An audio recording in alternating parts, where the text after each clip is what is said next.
Father Martin, can you tell us about your new book? Sure. I have a new book called The Jesuit Guide to Almost Everything, which is an introduction for everybody to Ignatian spirituality, which is the spirituality of St. Ignatius, which can be summarized into the expression, finding God in all things. What sparked your interest in writing about this? How do you know there was an audience for it? Well, you know, there's a lot of good books on Ignatian spirituality and Jesuit spirituality, excellent books, but a lot of them are written for sort of primarily Catholic audiences and are published by Catholic publishing houses. And I wanted to do something that was really very mainstream for people who knew nothing about St. Ignatius or the Jesuits, to kind of take them from 0 to 60, you know, pretty quickly without assuming too much.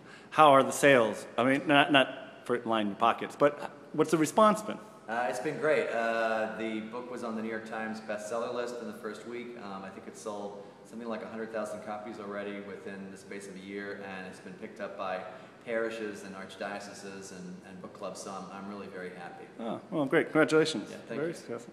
Tell us a little bit how you write. You've been writing for a long time. Walk us through, if we were to see you at your writing desk, where is it, and what's your process? Well, I work at American Magazine in New York City, but I have to carve out time to write the books. I mean, most of the times I'm writing articles or blogs or something like that for the magazine. And I find that the best time for me is between 9 and 10 in the morning. And I also have carpal tunnel syndrome, so I'm limited to how much I can type. And I've never really had writer's block because the day before I'm always thinking about what I want to write the next day for my book.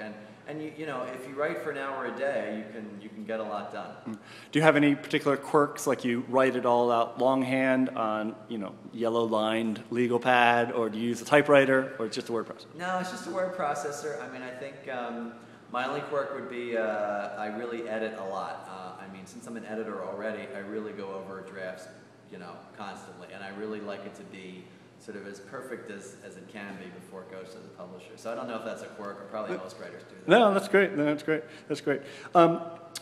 Culture editor at American Magazine.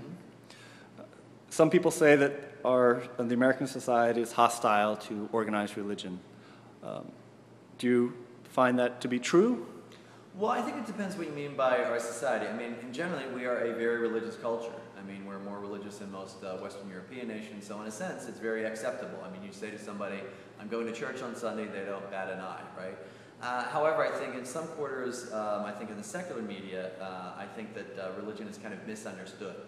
There is sometimes a knee-jerk reaction that, people who are religious are either stupid or superstitious or just kind of gullible, basically. So I think on the one hand, while we're very religious, sometimes in the media, and some parts of the media, religious people are made to look stupid, basically.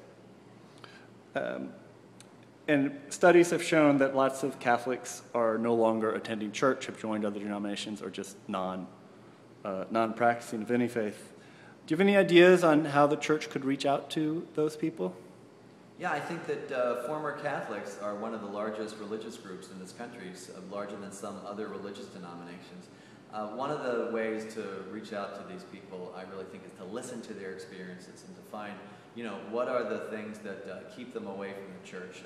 Try to meet them where they are, and also to welcome them more as they come to church. I think one thing that Catholics could learn from Protestant denominations is not only the sense of welcoming, when you walk into a Protestant church, someone might actually greet you by name, but also a sense of joy, which is actually my next book called Between Heaven and Mirth, on recovering a sense of joy in Christianity and also especially for Catholicism. That's great. Well, thank you very much, and come back to Atlanta. My pleasure. It's great to be here, and I love the sweet tea.